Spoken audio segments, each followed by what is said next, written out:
Hello friends, स्वागत है आप सभी का सीबीवीकर आर्ट्स क्लास में। अब दोस्तों, आपका बोर्ड परीक्षा बहुत ही करीब आ चुका है, तो आपको फास्ट रिवीजन करना है। तो मैं आपको चैप्टर वाइज जो है हर एक सब्जेक्ट का चैप्टर वाइज रिवीजन कराने वाला हूं। एक फास्ट रिवीजन हम लोग करेंगे और अच्छे तैयारी करने वाले हैं यहाँ पे। साथ साथ में मैं आपको याद भी करवा दूंगा, आपको दिक्कत परेशानी नहीं होगी और आसान शब्दों में भी आपको समझा दूंगा।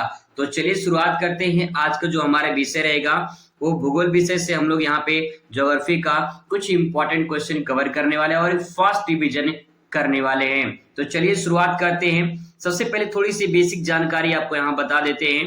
तो देखिए, जो भूगोल है इसमें आपका दो बुक है, एक बुक फर्स्ट है, एक बुक सेकेंड है। ठीक है, जो आपका बुक फर्स्ट है इसमें आपका मानव भूगोल के मूल सिद्धांत हैं और इसके बाद जो सेकेंड वाला पार्ट है वो है भारत लोग और अर्थव्यवस्था। ठीक है, तो पहले हम लोग यहाँ पे जो है बुक फर्स्ट से कवर करने वाले हैं, यानी मानव भूगोल की जो मूल सिद्धांत हैं इसको हम लोग यहाँ पे कवर करने वाले हैं। ठीक है, तो आइए पहले चैप्टर से शुरुआत करते हैं और एक फास्ट रिवीजन जो है यहाँ से शुरुआत करते हैं। तो पहला अध्याय आपके सामने आ चुका है। अध्याय का नाम है मानव भूगोल प्रकृति एवं विशेष क्षेत्र। इस चैप्टर से हर साल सवाल पूछे जाते हैं और बहुत ही आसान शब्दों में मैं आपको समझाने वाला हूं। तो चलिए शुरुआत करते हैं। सबसे पहले यहाँ पे कुछ महत्वपूर्ण बिंदु है, यहाँ पे एक तरह से बहुविकल्पीय सवाल, अति लघु सवाल यहाँ से बनेंगे, उसको कवर कर लेते हैं। तो पहला प्रश्न आपके सामने है, मानव भूगोल की निम्न से कौन सी संकल्पना प्रकृति की सर्वोच्चता में विश्वास करती है? तो यहाँ पे आप देख पाएंगे कि यहाँ पे प्रकृति की सर्वोच्चता की बात कही जा रही है, मतलब प्रकृति सर्वोच्च है, प्रकृति ही सर्वशक्तिमान है। तो इसमें जो है जो आपका आंसर हो जाएगा वो हो जाएगा पर्यावरण निश्चयवाद, इसमें राइट आंसर हो जाएगा। ठीक है, थोड़ा सा आपको समझा दे, जैसे आगे आपको मिलेगा संभववाद के बारे में। तो संभववाद में मानव सर्वशक्तिमान है और निश्चयवाद में प्रकृति सर्वशक्तिमान है। तो यहाँ पे प्रकृति के बारे में बात कही गई तो ये पर्यावरण निश्चयवाद हो जाएगा। ठीक है, पर्यावरण निश्चयवाद हो जाएगा। अगर क्वेश्चन बहुविकल्प में पूछ लेगा तो आपका जवाब होगा पर्यावरण निश्चयवाद हो जाएगा। क्वेश्चन नंबर अगला देखते हैं। अगला है, निम्नलिखित में से कौन सा मानव भूगोल का उपागम नहीं है? बहुविकल्पीय प्रश्न आप देखेंगे तो उसमें जो है मात्रात्मक क्रांति जो इसमें राइट आंसर हो जाएगा, ये मानव भूगोल का उपागम नहीं है। बहुविकल्पीय सवाल में 4 ऑप्शन आपका दिया रहेगा, 4 ऑप्शन में से जो है आपका जो राइट आंसर है वो है मात्रात्मक क्रांति। ठीक है, आगे बढ़ते हैं। मैं सिर्फ यहाँ पे सिर्फ आंसर लिखा हूं तो आपको आसानी से जो है समझ में आ जाएगा, फास्ट डिवीजन आसानी से कर सकते हैं। अगला क्वेश्चन आपके सामने है, निम्नलिखित में से कौन सा भौगोलिक सूचना का स्रोत नहीं है?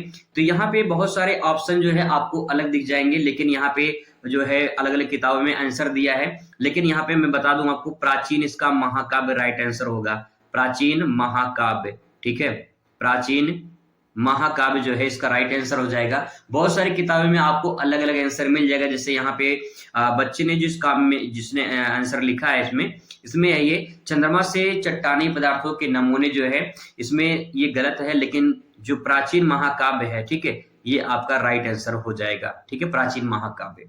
आगे बढ़ते हैं, क्वेश्चन नंबर नेक्स्ट देखते हैं आपके सामने। यहाँ पे है, पर्यावरण निश्चयवाद के प्रतिपादक समर्थन कौन है? तो पर्यावरण के निश्चयवाद के प्रतिपादक के समर्थक जो हैं वो एलन सी सैम्पुल हैं। ठीक है, बहुविकल्पीय प्रश्न में जो है आपका राइट आंसर इसमें एलन सी सैम्पुल हो जाएगा। क्वेश्चन नंबर नेक्स्ट देते हैं, ये 9, ये इस प्रकार से 9 रहेगा। नव निश्चयवाद की संकल्पना किसने दी है? तो ग्रिफिथ टेलर ने दी है। देखिए सिंपल सी बात, थोड़ा सा आपको ट्रिक बता दूं। यहाँ पे लिखा है नव निश्चयवाद। ठीक है, नव निश्चयवाद, नव मतलब क्या होता है? नया। जैसे नया वर्ष मनाते हैं तो नव वर्ष मंगल में हो बोलते हैं, तो नया मतलब नया साल आया है ना। तो नया कपड़ा सिलाने कहाँ जाते हैं? टेलर के पास जाते हैं।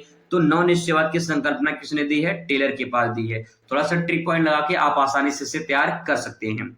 चलिए दोस्तों, बात करते हैं। अब यहाँ पे क्वेश्चन आ चुका है आपके सामने और ये क्वेश्चन बहुत ही मोस्ट इंपॉर्टेंट है, हर साल पूछा जाने वाला प्रश्न है। एक तरह से देखा जाए तो मानव भूगोल हर साल पूछता है कि मानव भूगोल को परिभाषित कीजिए, मानव भूगोल से आप क्या समझते हैं। तो आइए मानव भूगोल को समझने की कोशिश करते हैं। सबसे पहले आप हेडिंग डाल देंगे मानव भूगोल और उसके बारे में लिखेंगे मानव भूगोल। देखिए सिंपल सी बात है, समझने की कोशिश करेंगे। एक तरफ मानव है, एक तरफ भूगोल है। ठीक है, तो उसमें लिखेंगे क्या? मानव और वातावरण यानी पर्यावरण के बीच अंतर संबंधों के अध्ययन को मानव भूगोल कहा जाता है। बहुत ही आसान शब्दों में यहाँ पे लिखा गया है, एक तरफ मानव है, ठीक है, एक तरफ मानव है, एक तरफ उसका वातावरण है यानी पर्यावरण है, इन दोनों के बीच में जो अंतर संबंध होता है उसी के अध्ययन को मानव भूगोल कहा जाता है। बहुत सिंपल चीजें हैं, जहां पे आप रहते हैं वहां का वातावरण कैसा, वहां का इन्वायरमेंट कैसा है, उस वातावरण का प्रभाव मानव पे और मानव को प्रभाव वातावरण पे पड़ता है, तो इस पूरे अंतर संबंध के अध्ययन को मानव भूगोल के नाम से जाना जाता है। ठीक है, जो इनके जनक है फ्रेडरिक रटजल जो है इनके जनक हैं। आइए बात करते हैं रटजल के अनुसार कि रटजल ने जो मानव भूगोल को जो जनक माने जाते हैं, इन्होंने मानव भूगोल के बारे में क्या कहा है। आइए इसको समझने की कोशिश करते हैं। परिभाषा तो बहुत आसान शब्दों में मैं भी आपको समझाने की पूरी कोशिश करूंगा। ऐसे दोस्तों अन्य जो सब्जेक्ट हैं उनकी भी तैयारी आपको धीरे धीरे करवाते रहेंगे, एक फास्ट रिवीजन करेंगे ताकि जो है आपकी अच्छी खासी तैयारी हो जाए। देखिए, मानव भूगोल के बारे में रटजल ने कहा है, इन्होंने कहा है कि जो मानव भूगोल है ये मानव समाजों और धरातल के बीच संबंधों का संश्लेषित अध्ययन है। यानी जो यहाँ पे संश्लेषित शब्द है इस पे जोर दिया गया है। सिंपल सी बात यह है कि संश्लेषित का मतलब होता है जुड़ा होना, मिला होना, किससे जुड़ा होना, किससे मिला होना, यही हमें यहाँ पे समझना है। तो देखिए, मानव जो भूगोल है ना, ये मानव समाजों यानी जो पूरा का पूरा मानव समाज है ये रहता कहाँ पे, जवाब होगा धरातल पे रहता है। तो जब मानव पूरा समाज धरातल पे रहता है तो मानव जो भी धरातल पे संसाधन है उन संसाधनों को उपयोग करेगा। तो इसका मतलब है कि मानव का असर संसाधन पे नहीं धरातल पे पड़ा, और फिर धरातल का असर जो भी संसाधन है उसका असर मानव पे पड़ेगा। तो कहीं न कहीं मानव और धरातल एक दूसरे से जुड़े हुए हैं, ठीक, मिले हुए हैं, वही संश्लेषित अध्ययन है। तो यहाँ पे संश्लेषित का मतलब जुड़ा होना, यानी प्रकृति के साथ मानव का जो जुड़ाव है, जो लगाव है, जो एक संसाधन दूसरे संसाधन मतलब कि जो संसाधन है मानव जो उनका उपयोग करता है तो इससे जुड़ा हुआ है, किससे, प्रकृति से। तो इसी दोनों संबंध को ही मानव भूगोल के नाम से जाना जाता है। ठीक है, बहुत सिंपल परिभाषा, आसान शब्दों में समझ सकते हैं। एक तरफ मानव है, मानव समाज है, एक तरफ धरातल है, इन दोनों के बीच में एक संबंध है, कैसा, संश्लेषित संबंध है। संश्लेषित का मतलब जुड़ा होना, ठीक है, जुड़ा होना संबंध है। ठीक है, तो यहाँ पे मैंने देखिए, यहाँ पे बच्चे ने लिखा है, यहाँ पे संश्लेषित का मतलब जुड़ना या मिलना, यानी प्रकृति का साथ जो है मानव के और मानव का साथ प्रकृति के कुछ संबंध है, उसी संबंध को बताया गया है। ठीक है, आइए बात करते हैं एलन सी सिंपल के अनुसार, जो कि रटजल की एक शिष्या थी और इन्हीं की शिष्या ने जो है परिभाषा दिया है। आइए इनको समझते हैं। तो जैसे देखिए इन्होंने लिखा है, आप ऐसे ही परिभाषा लिख सकते हैं। इनकी परिभाषा क्या है, मानव भूगोल जो है यहाँ पे परिभाषा ने बताया है कि जो मानव भूगोल है ना, मानव भूगोल अस्थिर पृथ्वी, अस्थिर का मतलब कोई चीज स्थिर नहीं है, बात हो रही पृथ्वी की, इसका मतलब पृथ्वी स्थिर नहीं है। दूसरी पॉइंट देखिए, अस्थिर पृथ्वी। दूसरा पॉइंट है क्रियाशील मानव, क्रिया मतलब काम करना, यानी काम मानव कर रहा है तो क्रियाशील मानव हो गया। तो पहला पॉइंट अस्थिर हो गया, दूसरा क्रियाशील मानव हो गया। यानी अस्थिर पृथ्वी पर जब मानव काम कर रहा है तो भैया परिवर्तन तो होना ही होना है, सिंपल सी बात यह है।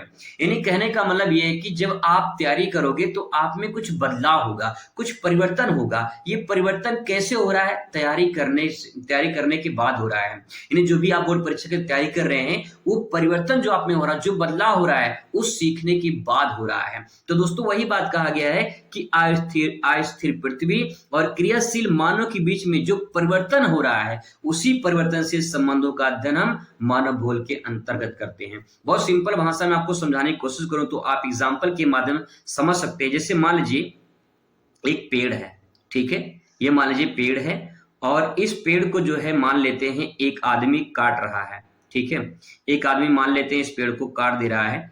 तो जब ये पेड़ कट जाएगा ना, जब ये पेड़ कट जाएगा तो इसका मतलब ये है, यहाँ पे समझने की कोशिश करेंगे, जब ये पेड़ था तो पेड़ का असर मानव पे पड़ रहा था, बिल्कुल सही बात है।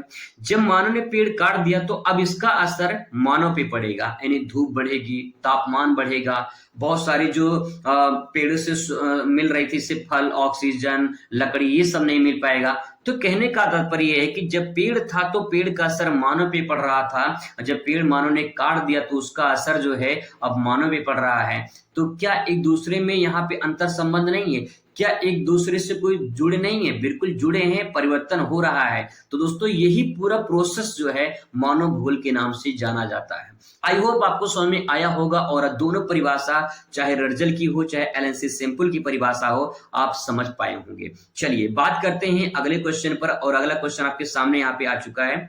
आपसे दोस्तों सवाल पूछ लेगा कि संभववाद से क्या समझते हैं, या संभववाद की जगह पूछ लेगा प्रकृति की मानवीकरण से क्या समझते हैं, इसकी व्याख्या कीजिए, इसकी अवधारणा दीजिए, इससे आप क्या समझते हैं। पूरा का पूरा एक ऐसा क्वेश्चन बनेगा जो आपको अच्छे से प्रेजेंट करना होगा। आइए समझने की कोशिश करते हैं कि संभववाद या फिर प्रकृति का मानवीकरण क्या होता है। सबसे पहले संभववाद को समझते हैं, वही समझ जाएंगे तो यहाँ पे आप सेंटेंस समझ जाएंगे। संभववाद का मतलब क्या, जैसे देखिए अगर बात करें, से मान लो नदी बह रही है, ठीक है। अब ये नदी बह रही है, नदी की धारा को कोई रोक नहीं सकता है। अगर इंसान रोकता है, यानी मानव से रोकता है, तो भैया बहुत बड़ा प्रलय आ जाएगा, है ना। लेकिन मानव ने क्या किया, इस पर बांध बना दिया, ठीक है, इस पर बांध बना दिया, नदी पर बांध बना दिया, और नदी पर बांध बना के जो है यहां से, अब यहां से नहर निकाल दिया है मानव, ठीक है, बांध बना के नहर निकाल दिया है, वहां से विद्युत उत्पादन हो रहा है, वहां पे जो है अन्य सिंचाई की सुविधा बढ़ गई है, और इसके बाद जो है झील का निर्माण हो गया है। तो कहने का मतलब यह है कि मानव ने कुछ ऐसा संभव कर दिया है जिससे प्रकृति भी एक तरह से प्रकृति भी पीछे हट चुकी है मानव से। देखिए मानव ने बहुत कुछ ऐसा आविष्कार कर दिया है, मानव ने ऐसा बहुत कुछ संभव बना दिया है जिससे प्रकृति भी मानती कि मानव भी कुछ दम रखता है, मानव भी कुछ कर सकता है प्रकृति के साथ में। तो वही चीज यहाँ पे बताया गया है कि जब संभववाद में जब मानव सर्वशक्तिमान हो जाए, मानव सब कुछ करने लगे, तो उसे हम संभववाद के नाम से जानते हैं। और इसमें जो है सर्वशक्तिमान कौन है, मानव सर्वशक्तिमान है। अब देखिए प्रकृति का मानवीकरण कहा गया है, यानी जो नेचर है, जो इन्वायरमेंट है, जो प्रकृति है, उसका मानवीकरण हो रहा है। मानवीकरण का मतलब क्या, मानव के अनुसार प्रकृति अब काम करेगी। देखिए सिंपल सी बात ये है, मैं आपको एग्जांपल से समझाता हूं। जैसे मान लीजिए आप हैं, ठीक है, ये मान लीजिए आप हैं, आप आसानी से समझ पाएंगे। और मान लीजिए कि जो है ये आपके, ये मान लीजिए आपके सिंपल भाषा में समझते हैं, मान लीजिए पिताजी हैं, ठीक है। देखिए सबसे पहले जब बच्चा छोटा होता है, तो बच्चा छोटा होता है तो पिता के अनुसार काम करता है, पिता जैसा चाहता है वैसा बच्चा करता है। लेकिन एक दिन ऐसा सिचुएशन आ जाता है जब बच्चे कहते हैं तो पिताजी को करना पड़ता है। बात समझने की कोशिश करिएगा दोस्तों, यहाँ पे बहुत आसान शब्दों में समझाने की कोशिश कर रहा हूं कि जब यहाँ पे बच्चा छोटा होता है तो पिता जैसे कहते हैं वैसे बच्चे करते हैं। एक दिन ऐसा सिचुएशन आ जाता है, एक ऐसी अवस्था आ जाती है कि जब बच्चे बड़े हो जाते हैं तो जो बच्चे कहते हैं वो पिताजी को करना पड़ता है। अब वही बात यहाँ पे कहा गया है कि जब पापा का था, मतलब जब पापा आपके थे, जब पिताजी थे, तो पिताजी जैसा कहते थे आप वैसा करते थे, यानी आप दास थे किसके, अपने पिताजी की। लेकिन एक ऐसी अवस्था आ जाती है जब आपके पिताजी आपके दास बन जाते हैं। दास का मतलब ये है कि आप जो कहेंगे वो पिताजी करने को तैयार रहेंगे, क्योंकि आप बड़े हो चुके हैं, आप सही गलत का फैसला कर सकते हैं, लेकिन बाप बाप होता है, वो बात ध्यान में रखेंगे। लेकिन यहाँ पे समझने वाली बात दोस्तों वही है कि संभववाद का मतलब ये है कि जब प्रकृति का मानवीकरण हो जाए, यानी जब मानव के अनुसार प्रकृति काम करे, मानव जैसा चाहेगा प्रकृति वैसा करेगी, तो इस पूरे प्रोसेस को, इस पूरे प्रक्रिया को प्रकृति का मानवीकरण के नाम से जाना जाता है। आइए इसी परिभाषा को और आगे बढ़ाते हैं ताकि और आप आसानी से समझ पाएं इसको कैसे हम आसान शब्दों में लिख सकते हैं। अगर दोस्तों आप समझ गए ना तो अच्छे से प्रेजेंट कर पाओगे और आपको दिक्कत नहीं होगी समझने में, आपको दिक्कत नहीं होगी लिखने में, क्योंकि जब समझ जाएंगे तो लिख ले जाएंगे, और अगर समझ नहीं पाएंगे तो लिख नहीं पाएंगे। तो पहले समझ लेते हैं फिर लिख ले जाएंगे। चलिए बात करते हैं, यहाँ पे दोस्तों पॉइंट लिखा है संभववाद। संभववाद नाम से स्पष्ट है जो प्रकृति ने तय किया था उस पर मानव ने कुछ संभव कर दिया है, कुछ संभव बना दिया है, वही चीज बताना है। तो देखिए प्राकृतिक शक्तियों की अपेक्षा मानव शक्तियों की प्रधानता स्वीकार करने वाले जो विचारधारा है उसको संभववाद कहा जाता है। अब देखिए इसको समझते कैसे हैं, जो लिखा है इसकी बात को समझते हैं। कह रहा है कि प्राकृतिक शक्तियों की अपेक्षा, यानी प्राकृतिक शक्तियों को अब हटा दिया गया है, दरकिनार कर दिया गया है। अब आगे आ गया है कौन, मानव शक्तियां। जो मानव शक्ति है वो आगे आ गई है और उसकी प्रधानता स्वीकार की जाएगी। जो भी मानव चाहेगा वैसा वो करेगा। प्रकृति जो चाहेगी वो अपना उसका अलग मुद्दा है, लेकिन मानव जैसा चाहेगा वो वैसा करेगा। प्रकृति इसमें कुछ नहीं कर सकती क्योंकि मानव सर्वशक्तिमान है और मानव जैसा चाहेगा वैसा कर सकता है। तो वही बात यहाँ पे कहा गया कि प्राकृतिक सत्यों की अपेक्षा मानव सत्य की जो प्रधानता स्वीकार करने वाली विचारधारा है वो उसी को संभववाद कहते हैं। संभववाद क्या है? एक विचारधारा, एक थॉट है उन लोगों की जो मानते हैं कि मानव सर्वशक्तिमान है, मानव जो चाहे वो कर सकता है। प्रकृति जैसा चाहे वैसा तो कर सकती है, लेकिन मानव भी जो चाहे ले वो कर सकता है। उसी को जो लोग मानते हैं, जो लोग सोचते हैं कि प्रकृति की अपेक्षा मानव सर्वशक्तिमान है, उसी विचारधारा को जो है कहते हैं संभववाद। इस विचारधारा में मानव सर्वशक्तिमान है, जैसा चाहेगा मानव वैसा कर सकता है। यही संभववाद है, यही है प्रकृति का मानवीकरण, यही है दोस्तों। चलिए आई होप आपको समझ में आया होगा। और अब यहाँ पे समझने की कोशिश करते हैं निश्चयवाद क्या है। निश्चयवाद की जगह जो है आपसे पूछ सकता है कि मानव का प्रकृतिकरण अब पूछ सकता है। उलट जाएगा यहाँ पे, देखिए समझने की कोशिश करेंगे। यहाँ पे अभी था प्रकृति का मानवीकरण यानी संभववाद, अब आया है मानव का प्रकृतिकरण यानी यहाँ पे प्रकृति सर्वशक्तिमान है, प्रकृति जैसा चाहेगा वैसा करेगा। इसे हम कहते हैं मानव का प्रकृतिकरण। यानी अब यहाँ पे मानव सर्वशक्तिमान होगा, प्रकृति सर्वशक्तिमान होगा निश्चयवाद में, क्योंकि जैसा प्रकृति चाहेगा मानव को वैसा करना पड़ेगा। इस पूरे प्रोसेस को हम कहते हैं नियतिवाद के भी नाम से जानते हैं। ठीक है, अगर आपसे पूछ लेकिन नियतिवाद क्या है, तब भी आंसर ये होगा निश्चयवाद को ही नियतिवाद के नाम से जाना जाता है। देखिए नाम से स्पष्ट थोड़ा सा आंसर निकालने की कोशिश करिए। यहाँ पे लिखा है निश्चयवाद। निश्चय का मतलब जो तय है, जो प्रकृति ने तय कर दिया है। दिन रात का होना प्रकृति ने तय कर दिया, भैया होगा ही होगा। ठीक है, सूरज का उदय होना है तो सूरज का उदय होकर रहेगा, उसे कोई टाल नहीं सकता है, मानव उसे रोक नहीं सकता है। जिसका मतलब यह है कि मानव ने निश्चय कर दिया है, मानव ने तय कर दिया है। आगे देखिए परिभाषा कैसे लिखेंगे इसमें। मानव सत्यों की अपेक्षा, मानव सत्य की अपेक्षा की गई है, उसको दरकिनार कर दिया गया है। प्राकृतिक सत्य की प्रधानता इसमें स्वीकार की जाएगी, यानी जो कुछ भी रहेगा वो प्रकृति सर्वशक्तिमान रहेगा। प्रकृति के आगे मानव जो है कुछ भी नहीं है, मानव उसका दास है प्रकृति का। वही जिसमें कहा गया है इसमें मानव का प्रकृतिकरण, इसे मानव का प्रकृतिकरण भी कहा जा सकता है, क्योंकि मानव का यहाँ पे प्रकृतिकरण हो रहा है। यानी मानव जैसा चाह रहा है वैसा प्रकृति को मतलब प्रकृति जैसा चाह रही है वैसा मानव को करना पड़ेगा। ठीक है, इसमें देखिए प्रकृति जो है सर्वशक्तिमान है, जैसा प्रकृति चाहेगी मानव को वैसा करना पड़ेगा। तो आसानी से समझ जाएंगे तो आप आसानी से लिख सकते हैं। अगर समझ जाएंगे ना तो 2-3 लाइन आसानी से आप भी प्रेजेंट कर सकते हैं, आसानी से लिख पाएंगे। लेकिन समझ ही नहीं आएगा तो आप एक शब्द भी नहीं लिख पाएंगे। बहुत सारे हैं बताने वाले, आपको समझाएंगे, बताएंगे, लिख के समझा देंगे, लेकिन यहाँ पे समझने वाली बात है कि आखिर निश्चयवाद है क्या, आखिर संभववाद है क्या, कैसे विचारधारा आई लोगों के मन में, ये उसको हमें समझना है। और अगर समझ जाएंगे दोस्तों आप अच्छे से प्रेजेंट कर पाएंगे। चलिए बात करते हैं आगे पॉइंट पर।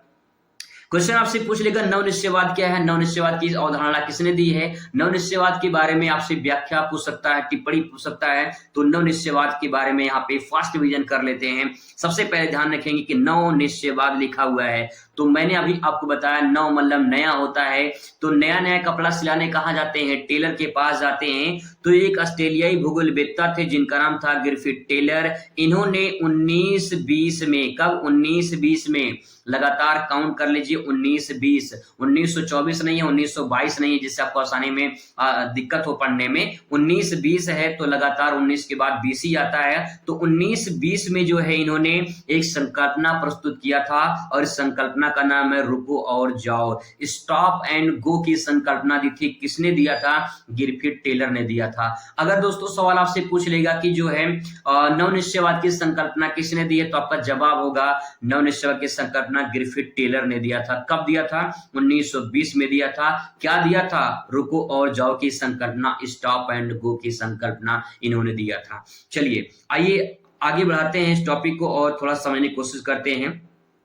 नवनिश्चयवाद की संकल्पना ना तो संभववाद को मानती है और ना ही निश्चयवाद को मानती है।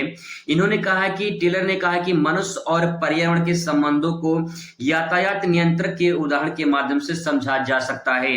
देखिए नवनिश्चयवाद देखिए सिंपल सी बात है कि पहले संभववाद में क्या था, संभववाद में जो था इसमें मानव सर्वशक्तिमान था, ठीक है, मानव सर्वशक्तिमान था।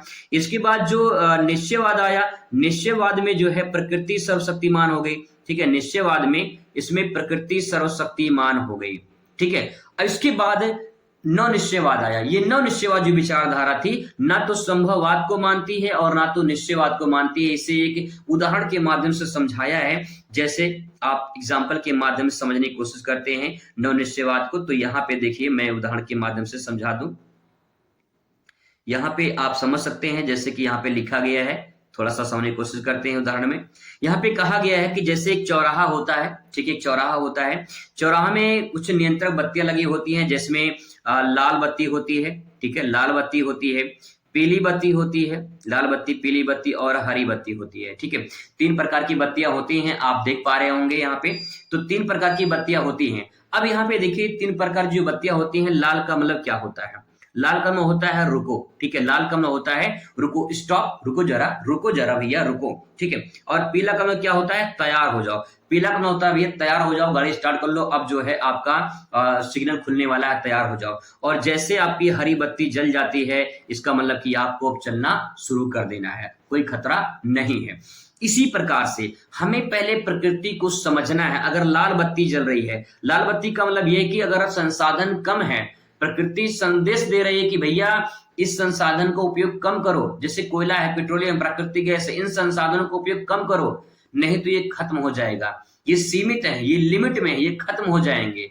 तो उसी प्रकार से जैसे आपको मिलता है ना 1.5 GB 2 GB डाटा मिलता है, तो वो लिमिट में है ना कि एक दिन में 1.5 GB मिलेगा, ऐसा नहीं कि आपको 10 GB मिल रहा है आप चलाए जाओ भैया, है ना। तो कहने का मतलब ये है कि जो भी आपको डाटा मिल रहा है 1 GB 1.5 GB 2 GB, उसी में आपको एक दिन में पूरा चलाना है। कुछ लोग का बचता है, कुछ लोग का नहीं बचता है। तो सिंपल सी बात ये है कि पहले आपको समझना कि 2 GB मिल रहा है ना, 1.5 GB मिल रहा है ना, तो उसी में आपका काम करना है। ऐसे ही पहले हमें प्रकृति को समझना है, उसको परखना है, फिर उसको उपयोग करने को तैयार हो जाना है। और उपयोग इस प्रकार से करना है कि आने वाले पीढ़ी के लिए बचा रहे। ऐसा नहीं कि अंधाधुंध जो है उसका विदोहन करते रहे। जैसे बफर सिस्टम में पहुंच जाते हैं शादी ब्याह में ना, तो खाए जाओ भैया, क्या अपना जा रहा है, पानी जो गिलासा होता है 10 बार तो पानी जाके पियेंगे, तो उसमें जो है भाई अपना थोड़ी जा रहा है, अब उसका खत्म हो रहा है, जिसके घर में शादी है। लेकिन अपना एहसास करना चाहिए, महसूस करना चाहिए कि भाई उसने कैसे मैनेजमेंट किया होगा। तो लोग समझते नहीं है, बस अंधाधुंध उपयोग करते हैं। जब वो चीज खत्म हो जाती है तब एहसास होता कि यार ऐसा नहीं करना चाहिए था। तो ही बात यहाँ पे कहा गया है, गिरफिट टेल ने जो मैसेज दिया है वो यही बात कहा गया है कि पहले जो है हमें प्रकृति को समझना है, परखना है, इसके बाद इस्तेमाल करना है। अगर ऐसा करते हैं तो दिक्कत परेशानी नहीं होगी। तो दोस्तों ये कुछ क्वेश्चन थे और आगे क्वेश्चन आपको मिलेगा यहाँ पे, जैसे कि प्रकृति का जो है यहाँ पे क्वेश्चन बनेगा, यहाँ पे क्वेश्चन बनेगा कि जो है इसकी शाखा क्या है, ठीक है, शाखा क्या है, और इसके बाद जो है इसकी उपशाखा क्या है। ये आपसे पूछ लेगा शाखा और उपशाखा, भूगोल की शाखा और उपशाखा आपसे पूछ सकता है। तो शाखा में क्या लिखेंगे, शाखा में जैसे आपका हो जाएगा, शाखा में जैसे हो जाएगा आपका भूगोल में जैसे बात करें, शाखा में नगरीय भूगोल हो जाएगा, जनसंख्या भूगोल हो जाएगा, ठीक है, ये सब शाखा हो जाएंगे। उप शाखा में कृषि भूगोल और जो है पर्यटन भूगोल, उद्योग भूगोल, ये सब आ जाएगा। तो इसको एक बार देख लीजिएगा। बाकी ये चैप्टर है, फास्ट रिवीजन हम लोग कर लिए हैं, एक बार फिर से आप रिवीजन कर लेंगे तो पूरा तैयार हो जाएगा। बाकी अगले वीडियो में जो मुलाकात होगी तो मैं आपको दूसरा लेसन जो है कवर करवाऊंगा, और दूसरा लेसन रहेगा हम लोग का विश्व जनसंख्या वितरण घनत्व वृद्धि। आई होप आपको पसंद आया होगा, और कमेंट करके जरूर दोस्तों बताइएगा कि आपको वीडियो कैसा लगा, कि आपको समझ में आ रहा है या फिर मैं आपको और अच्छे तरीके से कुछ और नया करूं ताकि आपको आसानी से समझ में आ जाए और आप अच्छा खासा तैयार कर ले। चलिए मुलाकात करेंगे दूसरे वीडियो में, तो खुश रहिए, मस्त रहिए और जिंदगी में स्वस्थ रहिए। धन्यवाद।